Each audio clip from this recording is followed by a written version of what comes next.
ಇವತ್ತಿನ ವಿಷಯ ಪಿತೃದೋಷ. ಪಿತೃದೋಷ ಒಬ್ಬರ ಜಾತಕದಲ್ಲಿ ಹೇಗೆ ಪತ್ತೆ ಮಾಡುವುದು, ಪಿತೃದೋಷ ಇರುವಂತಹ ಜಾತಕ ಯಾವ ರೀತಿ ಆದ ಒಂದು ತೊಂದರೆಗಳನ್ನು ಅನುಭವಿಸಬೇಕಾಗತ್ತೆ, ಅನಂತರ ಇದಕ್ಕೆ ಪರಿಹಾರ ಯಾವ ರೀತಿ ನಾವು ಕಂಡುಕೊಳ್ಬೋದು ಅನ್ನೋದ್ರ ಬಗ್ಗೆ ನೋಡೋಣ. ಯಾರ ಜಾತಕದಲ್ಲಿ ಜನ್ಮ ಲಗ್ನದಿಂದ 9ನೇ ಮನೆಯಲ್ಲಿ ರಾಹು ಮತ್ತು ಶನಿ ಅಥವಾ ರಾಹು ಮತ್ತು ಸೂರ್ಯ ಜೊತೆಯಾಗಿದ್ದರೆ ಅಂತಹ ಜಾತಕನ ಪಿತೃದೋಷ ಇರುವಂಥ ಜಾತಕ ಅಂತ ಕರಿತೇವೆ. ಪಿತೃದೋಷ ಇರುವಂಥ ಜಾತಕರು ಅವರ ಜೀವನ ಪರ್ಯಂತ ದೋಷ ಪರಿಹಾರ ಮಾಡದೇ ಇದ್ದಾಗ ಅವರಿಗೆ ಯಾವ ರೀತಿ ಯೋಗ ಇದ್ದರೂ ಕೂಡ ಅದು ಅನುಗ್ರಹ ಆಗಲ್ಲ.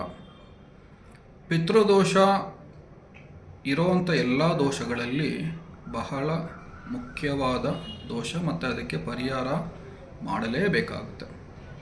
ಕಾರಣ ಪಿತೃಗಳು ನಮಗೆ ಕೊಡುವಂತಹ ಒಂದು ಶಾಪ ದೋಷವಾಗಿ ಪರಿಣಾಮ ಆಗುತ್ತೆ. ಅದು ಕೇವಲ ನಮಗೆ ಮಾತ್ರ ಅದು ದೋಷ ಇರಲ್ಲ, ನಮ್ಮ ಮಕ್ಕಳಿಗೆ ಮತ್ತು ಅವರ ಮಕ್ಕಳಿಗೆ ಎರಡೂ ತಲೆಮಾರಿನವರೆಗೂ ಪಿತೃದೋಷದ ಒಂದು ಸಂಕಷ್ಟ ಎದುರಿಸಿಕೋಬೇಕಾಗುತ್ತೆ.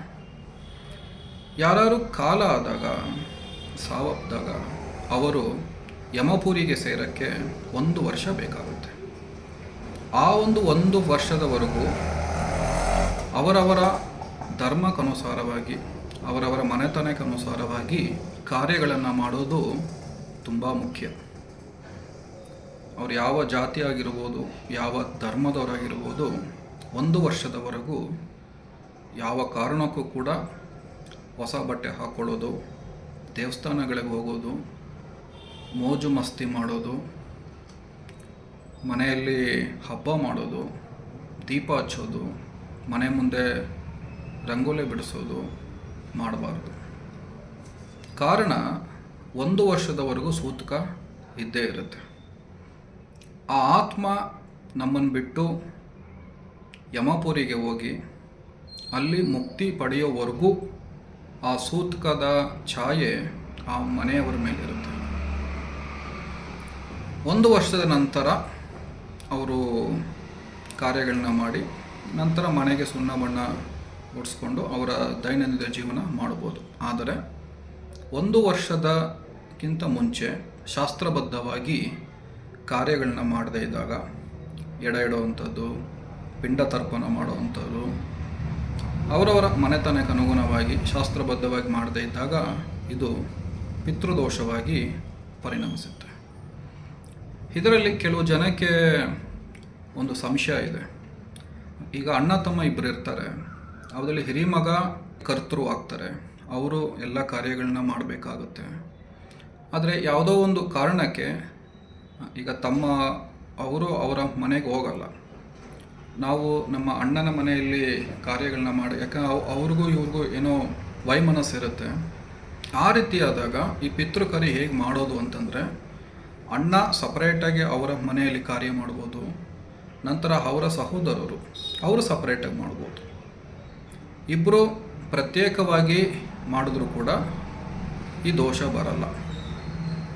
ಕೆಲವೊಬ್ಬರು ಹಿರಿಯಣ್ಣ ಮಾತ್ರ ಮಾಡಬೇಕು ಅಥವಾ ಚಿಕ್ಕವರು ಮಾಡಬಾರ್ದು ಅನ್ನೋ ಒಂದು ತಪ್ಪು ಒಂದು ಕಲ್ಪನೆ ಇಟ್ಕೊಂಡಿರ್ತಾರೆ. ಶಾಸ್ತ್ರಬದ್ಧವಾಗಿ ನೋಡಿದ್ರೆ ಹಿರಿಯಣ್ಣ ಒಬ್ಬರೇ ಮಾಡಿದ್ರೆ ಒಳ್ಳೆಯದು.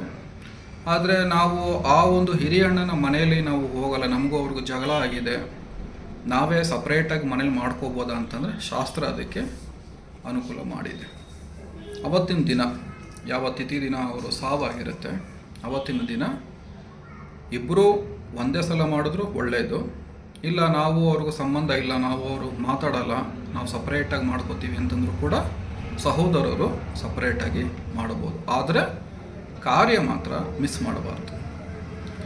ಇದರಿಂದ ಯಾವ ರೀತಿಯಾದ ಈ ಕಾರ್ಯ ಮಾಡದೇ ಇದ್ದಾಗ ಯಾವ ರೀತಿಯಾದ ಒಂದು ತೊಂದರೆಗಳನ್ನ ಅನುಭವಿಸ್ಬೇಕು ಅಂತಂದರೆ, ಆ ಜಾತಕರಿಗೆ ಎಲ್ಲ ರೀತಿಯಾದ ಯೋಗಗಳಿರುತ್ತೆ, ಎಲ್ಲ ರೀತಿಯಾದ ಅದೃಷ್ಟಗಳಿರುತ್ತೆ. ಆದರೆ ಈ ಒಂದು ದೋಷದಿಂದ ಆ ಎಲ್ಲ ಯೋಗಗಳು, ಆ ಎಲ್ಲ ಅದೃಷ್ಟಗಳು ಡಿಆಕ್ಟಿವ್ ಆಗುತ್ತೆ. ಇನ್ನೇನೋ ಅವರಿಗೆ ಆ ಒಂದು ಸಂಪೂರ್ಣ ಅವರಿಗೆ ಫಲ ಸಿಗಬೇಕು ಅನ್ನೋಷ್ಟರಲ್ಲಿ ಅದು ಅವರ ಕೈ ತಪ್ಪಿ ಹೋಗುತ್ತೆ. ಆವಾಗ ಜಾತಕ ವಿಶ್ಲೇಷಣೆ ಮಾಡಿಸಿದಾಗ ಇದಕ್ಕೆ ಕಾರಣ ಏನು ಅಂತ ನಾವು ಅದನ್ನು ಕಂಡುಹಿಡಿದು ಆ ಒಂದು ದೋಷ ಪರಿಹಾರನ ಮಾಡ್ಕೋಬೇಕು. ಸಾಮಾನ್ಯ ಜನರಿಗೆ ಈಗ ಪಿತೃದೋಷ 3-4 ತಲೆಮಾರಾಗಿದೆ, ನಾವು ಅದನ್ನು ಹೇಗೆ ಪತ್ತೆ ಮಾಡೋದು, ನಮ್ಗೆ ಅದ್ರ ಬಗ್ಗೆ ಏನೂ ಗೊತ್ತಿಲ್ಲ ಅಂತ ಏನೋ ಅಂದ್ಕೊಂಡಿದ್ರೆ ಅದಕ್ಕೊಂದು ಪರಿಹಾರ ಇದೆ.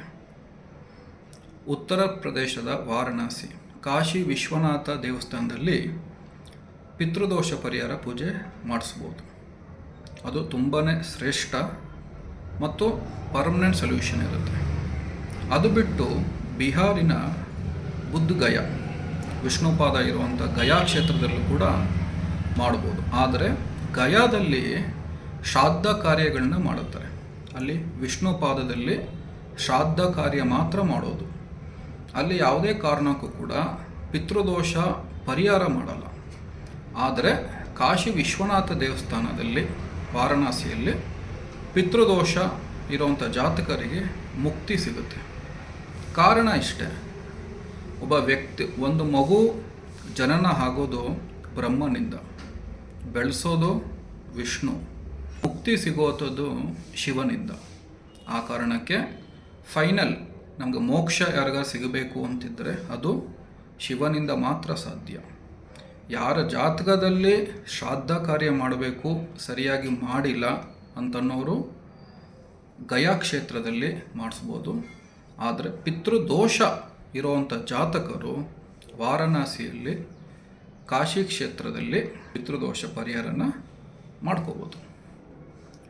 ಇವಾಗ ಜಾತಕದವರಿಗೆ ಗೊತ್ತಾಗುತ್ತೆ ಅವರ ಜಾತಕದಲ್ಲಿ ಪಿತೃದೋಷ ಇದೆ, ಅಷ್ಟು ದೂರ ಹೋಗಿ ಮಾಡೋವಂಥ ಒಂದು ಚೈತನ್ಯ ಅವರಲ್ಲಿ ಇರಲ್ಲ, ಅಲ್ಲಿ ಖರ್ಚಾಗುತ್ತೆ, ಬೇರೆ ಏನು ಪರಿಹಾರ ಮಾಡ್ಬೋದು ಇಮಿಡಿಯೇಟಾಗಿ ಅಂತ ಕೇಳಿದ್ರೆ, ಪ್ರತಿದಿನ ಬೆಳಗ್ಗೆ ಬಿಸಿ ಅನ್ನ ನಂತರ ತುಪ್ಪ ಎರಡೂ ಅದನ್ನು ಕಳಿಸ್ಬಿಟ್ಟು ಕಾಗೆಗೆ ಅದನ್ನು ಇಡಬೇಕಾಗತ್ತೆ.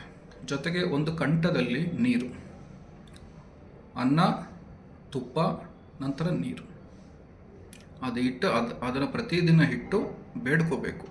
ನಮ್ಮ ಪೂರ್ವಿಕರು ಒಂದು ಕಾರ್ಯಗಳನ್ನ ಸರಿಯಾಗಿ ಮಾಡಿಲ್ಲ, ನಮಗೆ ಅದ್ರ ಬಗ್ಗೆ ವಿಚಾರಗಳು ಗೊತ್ತಾಗಿಲ್ಲ, ಅದರ ಪರಿಹಾರ ಮಾಡ್ಕೋತೀವಿ. ಅಲ್ಲಿವರೆಗೂ ನನಗೆ ಮತ್ತು ನಮ್ಮ ಕುಟುಂಬದವರಿಗೆ ಈ ಒಂದು ದೋಷದಿಂದ ಮುಕ್ತಿ ಸಿಗಬೇಕು ಅಂತ ಬೇಡಿಕೊಂಡು ಪ್ರತಿದಿನ ಈ ಒಂದು ಪರಿಹಾರ ಮಾಡಿದ್ರೆ ಪಿತೃದೋಷ ಒಂದು ಪರಿಹಾರ ಇಂಟೆನ್ಸಿಟಿ ಡೇ ಬೈ ಡೇ ಅದು ಸ್ಲೋ ಆಗುತ್ತೆ.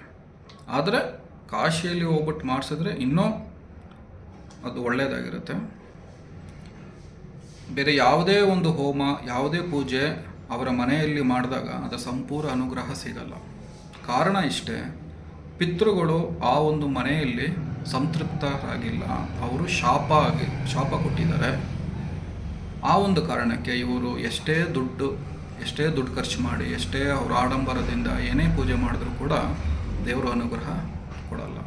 ಆ ಕಾರಣಕ್ಕೆ ನಾವು ಹಬ್ಬ ಆಚರಣೆ ಮಾಡ್ತೀವೋ ಇಲ್ವೋ, ಕಾರ್ಯಗಳನ್ನು ಮಾತ್ರ ಅವರವರ ಧರ್ಮಕ್ಕನುಸಾರವಾಗಿ, ಅವರ ಮನೆಯ ಸಂಸ್ಕೃತಿಗನುಸಾರವಾಗಿ ಮಾಡೋದು ತುಂಬ ಮುಖ್ಯ.